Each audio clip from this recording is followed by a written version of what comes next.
Hi everyone, আসসালামু আলাইকুম। আমি তাহেবা। আমার আরেকটা নতুন ব্লগে তোমাদের সকলকে জানাই ওয়েলকাম। আশা করছি তোমরা সবাই অনেক ভালো আছো। আলহামদুলিল্লাহ আমরা কিন্তু অনেকটাই ভালো আছি। তো একদমই সকাল থেকে আজকের ব্লগটা স্টার্ট করছি। এই যে আমার জন্য আর হাজব্যান্ডের জন্য কিন্তু একটু চা করে নিচ্ছি। আব্বা আজকে চা না খেয়েই কিন্তু কাজে চলে গেছে, আর মা তো চা খায় না, তাই আব্বা যখন চা করে আমার জন্য কিন্তু আমাদের জন্যও কিন্তু করে রাখে। তো আজকে যেহেতু আব্বা খেয়ে যায়নি, তাই এখন কিন্তু আমাদের দুজনের জন্যই চাটা করে নিচ্ছি। আর ওদিকে কিন্তু ছেলেরও খাওয়ানো হয়ে গেছে। তো চলো এখন কিন্তু চাটা খেয়ে নিই। আর এই চায়ের সময়টা না, আমার যতই কাজ থাকুক না কেন, যতই দেরি হয়ে যাক না কেন ঘুম থেকে উঠতে, আমি কিন্তু একটু রিল্যাক্স করে ঠান্ডা মাথায় কিন্তু আর অনেকটা সময় নিয়ে এই চাটাকে এনজয় করি। কারণ এই চা খাওয়ার সময়তেই না আমি ঠিক করে নিই যে আজকে কোন কোন কাজগুলো করতে হবে, কি কি রান্না বান্না করতে হবে, কোথায় কোনটা রান্না করব, সব কিন্তু তখনই চিন্তাভাবনাটা করে নিই। তো এই যে চাটা খেয়েই সোজা চলে এসেছি। তো এক সপ্তাহ আগে আমার দাদি গিয়েছিল মেয়ের বাড়ি, মানে আমার পিসির বাড়ি। তো সেখান থেকে ফিরেছে, আর পিসি এরকম ব্যাগ ভর্তি করে কিন্তু সবজি, আম, তারপরে শাক, যেগুলো চাষের হয়, জমিতে চাষ হয়, সেগুলো কিন্তু দিয়ে পাঠিয়েছে দাদির হাত দিয়ে। তো সেগুলোই এখন নিয়ে এলাম, আর যেগুলো লাগবে এখন সেগুলো রেখে দেবো, আর বাকিগুলো সব কিন্তু গুছিয়ে ফ্রিজে রেখে দেবো। তো এই কাজটাই ভাবলাম আগে করে নেওয়া যাক, কারণ এইগুলো পড়ে থাকবে আর জিনিসপত্রগুলো নষ্ট হবে। তার জন্য ভাবলাম রান্না বসানোর আগেই এই কাজগুলো করে নিই। তো আমার ভিডিও দেখতে দেখতে যদি তোমাদের কোনো পার্ট বা অংশ ভালো লেগে যায়, তাহলে কিন্তু একটা লাইক করতে ভুলো না, কারণ তোমাদের একটা লাইক আমাকে পরবর্তী ভিডিওর জন্য অনেক মোটিভেট করে। আর তোমরা যারা আমার চ্যানেলে নতুন, চাইলে কিন্তু আমার চ্যানেলটা সাবস্ক্রাইব করে আমার পাশে থেকে যেতে পারো।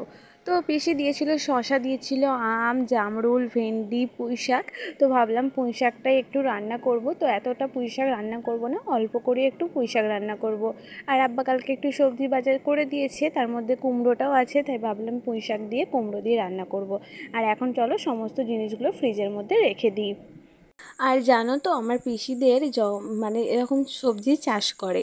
তো যখনই এরকম আমার দাদি যায় পিসির বাড়ি, তখনই কিন্তু এরকম ব্যাগ ভর্তি করে মাঠের এরকম সবজি তুলে দেয় পিসিরা, দিয়ে পাঠায়। আমরা তো কাজের চাপে আর কোথাও যেতেই পারি না, তো যাকে উনি গিয়ে এরকম সবজিগুলো নিয়ে আসে। আর মাঠের সবজি খেতে তো ভালোই লাগে, আর নিজেদের ধরতে গেলে একটা অনেকটা করে পাওয়া যায়।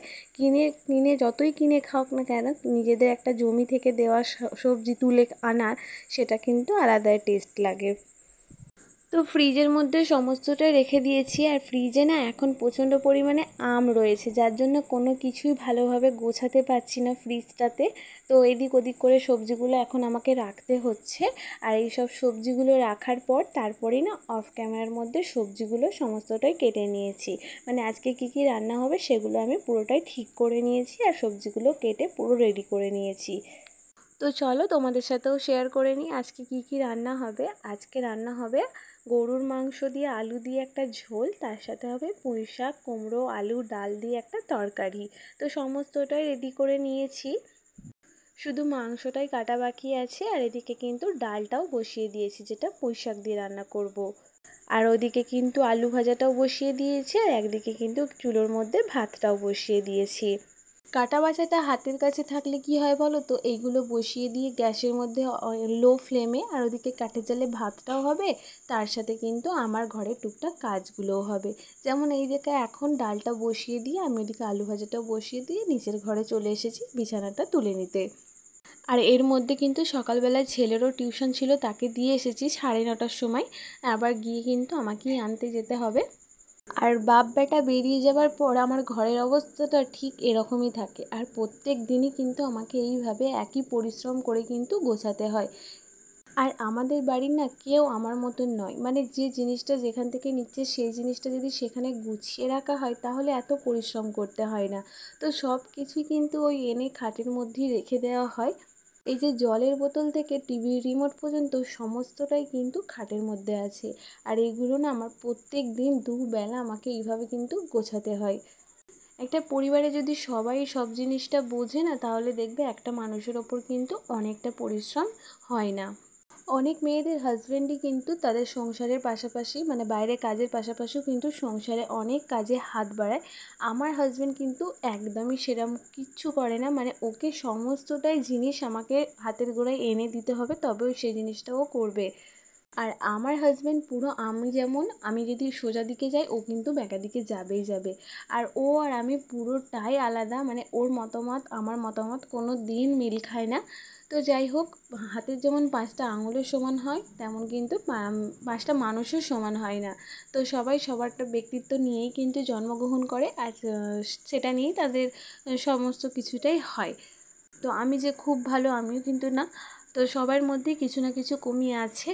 তো যাকে কথা বলতে বলতে আমি কিন্তু সুন্দর করে আমার বিছানাটা গুছিয়ে নিয়েছি। জানি না এই সুন্দরটা কতক্ষণ থাকবে, কারণ ছেলে তো এখন বাড়িতে নেই, যখন আসবে আবার কিন্তু একই রকম হয়ে যাবে। আর এদিকে দেখো আমার ডালটাও কিন্তু সিদ্ধ হয়ে গেছিলো ভালোভাবে। আমি এখন আদা রসুন, নুন, লঙ্কার গুঁড়ো, হলুদ গুঁড়ো সমস্ত কিছুটাই দিয়ে দিয়েছি। দিয়ে এখন ওই যে আলু কুমড়ো আছে সেটাকে নিয়ে একটু কষিয়ে নেব ভালো করে, তারপরে শাকটা দেবো। প্রত্যেক দিনই ভাবি বাড়িতে কোনো না কোনো কিছু শাক রাখবোই রান্নাতে, কিন্তু হাতের কাছে না সবসময় আর পেরে ওঠা যায় না। তাই কোনো দিন হয়, আবার কোনো দিন হয় না, কিন্তু বেশিরভাগ দিনটা বাড়িতে শাক থাকলে পড়ে থাকে না। চেষ্টা করি সবসময় এটাকে রান্না করে নেওয়ার। আর পুঁই শাক কার কার ভালো লাগে অবশ্যই কিন্তু কমেন্ট করে জানিও। তো আলু কুমড়োটা ভালো করে কষিয়ে তারপর একটু ঢাকা দিয়ে নিয়েছিলাম, তারপরে কিন্তু আবার এখন পুঁই শাকটাও দিয়ে দিচ্ছি। তো পুঁই শাকটা দিয়ে হাঁড়িটা পুরো ভর্তি হয়ে গিয়েছিল, তাই এখন একটু ঢাকা দিয়ে রাখবো, কারণ শাকটা গলে গেলে হাঁড়িটা মানে নাড়তেও সুবিধা হবে। আর ওদিকে কিন্তু আমার মাংসের জন্য যে আলুটা ভাজতে দিয়ে দিয়েছিলাম সেটাও ভাজা হয়ে গেছে।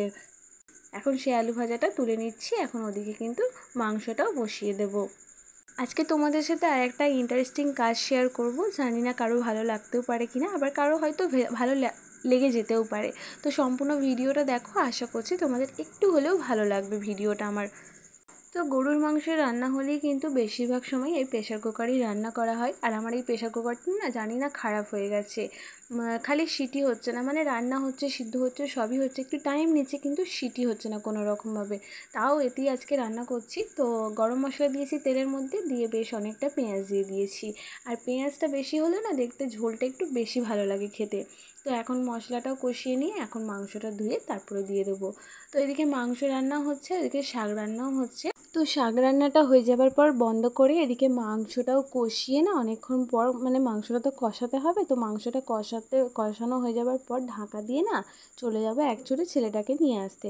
কারণ বাড়িতে কেউই নেই যে নিয়ে আসবে, তো আমাকেই এই রান্নাটা আসতে দিয়ে আমাকেই কিন্তু যেতে হবে ছেলেটাকে আনতে। আর বেশি দূরের রাস্তা নয়, ওই জাস্ট 5 মিনিটের রাস্তা, যেতে আসতে 10 মিনিট লাগবে। তো হেঁটেই যাবো, ছেলেটাকে গিয়ে নিয়ে চলে আসবো। আজকে আর ঘরদোর মুছবো না, কারণ কালকে তো 2টো ঘর মুছেছি, আর নিচের ঘরটা না আজকে মনে হয় যতটা সম্ভব টাইম পাবো না। তো টাইম পেলে নিশ্চয়ই মুছবো ঘরটা। আর আজকে যতটা সম্ভব ভাবছি যে হবে না, আজকে একটা অন্য কাজ নিয়ে বসবো। তো এই যে ছেলেকে নিয়ে আসার পর তারপরেই কিন্তু এখন বেশ কিছু থালা বাসন হয়েছিলো, সেগুলোও মেজে নিলাম। মানে রান্নাঘরের কোনো কাজ আর ছাড়বো না, সমস্ত কাজটাই কিন্তু একে একে করে নেব। আর এইসব রান্না করতে করতে না বাকি যে কাজগুলো থাকে সেগুলো কিন্তু করে নিয়েছি। আজকে জামা কাপড়ও কাচা ছিল না, মা কেচে দিয়েছিলো সকালবেলা, তো সেগুলোও কিন্তু গিয়ে শুকিয়ে গিয়েছিলো, তুলে নিয়ে চলে এসেছি। কারণ বাইরে এত পরিমাণে হাওয়া দিচ্ছে না, জামা কাপড় সব চারিদিকে চলে যাচ্ছিলো। তো আমার আগের ভিডিওতেই যেসব দিদি বোনেরা আপুরা কমেন্ট করেছিল, তো তাদের নামগুলো আমি নিতে পারিনি, তাই এখন একটুখানি যে কটা নাম আমার মনে আছে তো সেই নামগুলোই নিচ্ছি। তো সবার নাম নিতে পারলাম না, তার জন্য কিন্তু সরি। তো কিছু কিছু নাম যেগুলো মনে আছে সেগুলোই নিচ্ছি। পূজা lifestyle, Sharifa Bibi, Bangladeshi family vlog, Rajkumar Ghosh, Tara daily lifestyle vlog, Umme Salma Haldar, MG Adhikari family. এইগুলো না সমস্তটা কিন্তু অ্যাকাউন্টের নাম, তো যেগুলো থেকে কমেন্ট এসেছে সেগুলোই নিলাম। জানি না কোনটা দাদা কোনটা দিদি, তোমরা যদি হয়ে থাকো বা যে নামগুলো বুঝতে পারিনি অবশ্যই কিন্তু আমাকে কমেন্ট করে জানিও। তো ফাইনালি চলে এসেছি, ওদিকে রান্নাটা হচ্ছে মাংস রান্নাটা। তো মাংস রান্নাটা হতে একটু দেরি হয়, তাই আমি চলে এসেছি আমার শখের রান্নাঘরে। মানে মেয়েদের তো প্রত্যেক জনেরই কিন্তু রান্নাঘরটা একটা শখের জিনিস হয়, আর সেখানে নিত্য নতুন কিন্তু জিনিসপত্র দিয়ে সাজানো হয়। কিন্তু আমার রান্নাঘরটা তোমরা অনেকেই দেখেছো, একদমই সাদামাটা একটা রান্নাঘর। গ্রামে যেরকম রান্নাঘর হয় সেরকমই কিন্তু আমি সবসময় চেষ্টা করি কিছু একটা ইউনিক জিনিস করে বা কম খরচে একদমই ঘরে থাকা জিনিসপত্র দিয়ে রান্নাঘরটাকে সাজানো গোছানোর। কারণ আমি যেসব আপুদের, দিদিদের, বোনেদের ভিডিও দেখি সেগুলো না অনেক হাইফাই লাক্সারি রান্নাঘর বলতে পারো। সেগুলো অনেক কিছু জিনিসপত্র দিয়ে রান্নাঘরটা সাজানো থাকে।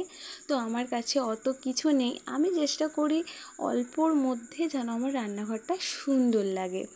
তো তার জন্যে কিন্তু একটা কাগজ, সাদা কাগজ, তো সাদা কাগজটা না অনেক কষ্টে জোগাড় করেছি, কারণ এটা ছেলের ড্রয়িং খাতার কাগজ। তো সেটাকে নিয়ে এসেছি, আর আমরা যেরকম মেঘ আঁকি না, তো সেরকমভাবে না মেঘটাকে আগে এঁকে নিয়েছি, তারপরে সেটাকে কাটিং করে নিয়েছি। আর তোমরা কি বুঝতে পারছো যে আমি এটা কি করতে চলেছি? তো এই যে দেখো, অনেক সময় অনেক একই রকমের ডাব্বা হলে আমরা কিন্তু বারবার একটার পর একটা ডাব্বা খুলতেই থাকি, যদি না সেটা বাইরে থেকে দেখা যায় যে এটার মধ্যে কী আছে।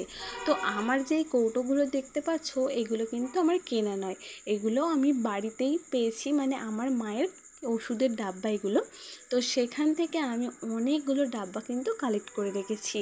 রান্নাঘরে দেখবে একই রকমের ডাব্বা থাকলে জিনিসপত্র যেমন দেখতে ভালো লাগে, রান্নাঘরের শৌখিনতাটা কিন্তু অনেকটাই বাড়িয়ে দেয়। তাই এই রান্নাঘরের যে ডাব্বাগুলো একই রকম দেখতে, তাই বুঝতে পারি না যে কোনটায় কি রেখেছি। তাই ছোট ছোট এরকম ডিজাইন করে কিন্তু কাগজগুলো কেটেছি, আর সেগুলো একটার পর একটা কিন্তু ওই আঠা দিয়ে আমি কিন্তু ওই ডাব্বার মধ্যে লাগিয়ে নিয়েছি। তোমরা দেখতেই পাবে কিছুক্ষণের পর ডাব্বাগুলো অসাধারণ একটা ডিজাইনের মতন লাগছে। জাস্ট অল্প একটু খাটনি করলে কিন্তু আমরা অনেক অনেক সুন্দর রান্নাঘরটাকে তৈরি করতে পারি। ইচ্ছা আছে পরবর্তীকালে, আলহামদুলিল্লাহ, আল্লাহ যদি কোনো দিন আমার কিছু করাতে পারে, তো এই রান্নাঘরটাকে আমি আমার আরও শখের রান্নাঘর করে তুলতে পারবো। আর তোমরা যদি আমাকে সাপোর্ট করে চলো। তো দেখো, যেসব জিনিসগুলো যা যা ছিল তাই তাই দিয়ে কিন্তু মানে লিখে রেখে দিয়েছি। আর একসাথে থাকলে তো এর শোভা আরও বাড়িয়ে দিচ্ছে, তোমরা দেখতেই পাচ্ছ। তো অনেক হলো কাজকর্ম, তো চলো মাথাটা ঠান্ডা করে একটু ফালুদা খেয়ে নিলাম। তো চলো ভিডিওটা এখানেই শেষ করলাম।